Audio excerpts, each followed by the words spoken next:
করছি এবং এদেশের আইন শৃঙ্খলা বাহিনী এবং এই জাতীয় প্রেস ক্লাবের যে কর্মকর্তা কর্মচারী বিন্দু রয়েছেন তারা আমাদেরকে নিয়মিত ভিডিও করছেন এবং আমাদের এই নিউজের পরে ডিসি সম্মেলনে কিন্তু আমাদের শিক্ষা প্রতিমন্ত্রী বলেছিলেন, শিক্ষা উপদেষ্টা বলেছিলেন যে এমপিওভুক্ত শিক্ষকরা সবচেয়ে অবহেলিত, এবার এমপিওভুক্ত শিক্ষকদের জন্য কিছু করতে হবে।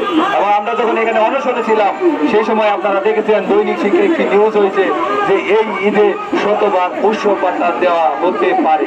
আমরা হতে পারে শুনেও আমরা কিন্তু মাঠ ছাড়ি নাই।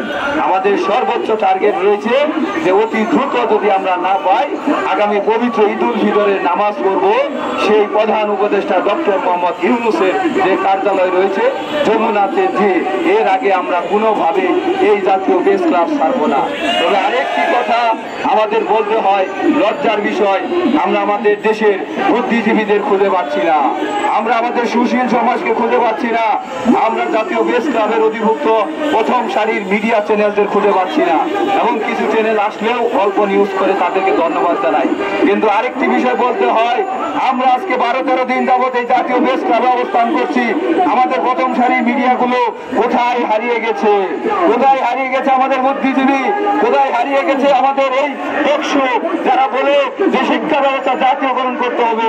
আমরা বিগত সরকারের সময় অনেক সংবাদ এবং অনেক রাজনীতিবিদকে দেখেছি যে তারা মূল বক্তব্য এসেছিলেন যে আমার দল যদি ক্ষমতায় যান তাহলে আমি সরকারি করব। এমন কি হলো যে 5 তারিখে দল পাল্টে গেল, পরবর্তীতে আপনার বক্তব্য পাল্টে গেল, ব্যবহার কিছুই বুঝলাম না। আমরা কি সারা জীবন উপহাসের পাত্র হয়ে থাকবো? আমরা কি সারা জীবন দয়ার পাত্র হয়ে থাকবো? যখন ভোট দরকার হয়, ভোট নিতে যখন প্রিজাইডিং অফিসার লাগে, সরকারি প্রিজাইডিং অফিসার লাগে, পুলিং অফিসার লাগে, তখন এমপিওভুক্ত শিক্ষকদের দরদ হয়। এটা কি আমরা বুঝি না? আপনারা কি আমাদের রাজনীতি শিখান? আমরা দেশের রাজনীতিবিদ তৈরি করি, আমরা দেশে ডাক্তার তৈরি করি, আমরা এদেশে বৈজ্ঞানিক তৈরি করি, আমরা এদেশে নাসা মতো একটা স্বনামধন্য কোম্পানিতেও আমরা আমাদের ছাত্রকে বানাই। আপনারা আমাদের কি শিখান? আমরা সবই বুঝি। শিক্ষকদের ধৈর্য রয়েছে, শিক্ষকরা ধৈর্যের বিনিময়ে আপনাদের কিন্তু ডাক্তার ইঞ্জিনিয়ার বানাইছে।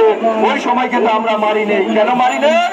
কারণ জানি আপনাদের শিক্ষিত করলে ওই সংসদে গিয়ে, ওই সচিবালয়ে গিয়ে, ওই প্রধান কার্যালয়ে গিয়ে আপনারা আমাদের দাবির প্রতি সম্মুখ জানাবেন। টকশোতে গেলে মাধ্যমিক শিক্ষা জাতীয়করণ করতে হবে, এমপিওভুক্ত শিক্ষা জাতীয়করণ করতে হবে, স্কুল জাতীয়করণ করতে হবে, কলেজ জাতীয়করণ করতে হবে, কারিগরি জাতীয়করণ করতে হবে, সর্বোপরি এমপিওভুক্ত শিক্ষা জাতীয়করণ করতে হবে। যখনই ক্ষমতায় যান কথার সুর পাল্টে যায়। এ পাল্টা এখন আর হবে না।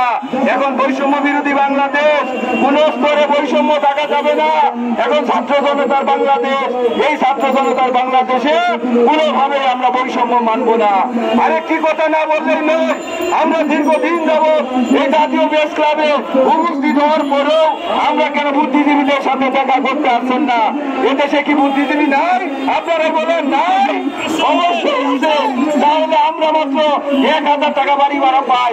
আপনাদের কাছে জানাতে চাই, সাংবাদিক ভাইদের কাছে জানাতে চাই, ঢাকা শহরের যে বস্তি এলাকা রয়েছে সেই বস্তিতেও কি 1000 টাকা ভাড়া দিয়ে আপনি থাকতে পারবেন পরিবার নিয়ে? অবশ্যই না।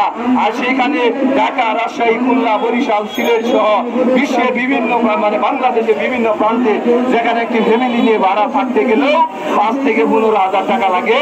আর সেইখানে আপনি পিয়নের দেন 1000 টাকা বাড়ি ভাড়া, আর অধ্যক্ষ, প্রভাষক, সহকারী শিক্ষক, ট্রেড ইনস্ট্রাক্টরদেরও দেন 1000 টাকা ভাড়া। এটি জাতির সবচেয়ে বড় লজ্জা। আরেকটি বিষয় না বললেই নয়, মাত্র 25% উৎসব ভাতা দেন, যা দিয়ে মাত্র 3125 টাকা। আপনারাই বলেন 3125 টাকা দিয়ে কি কিছু হয়?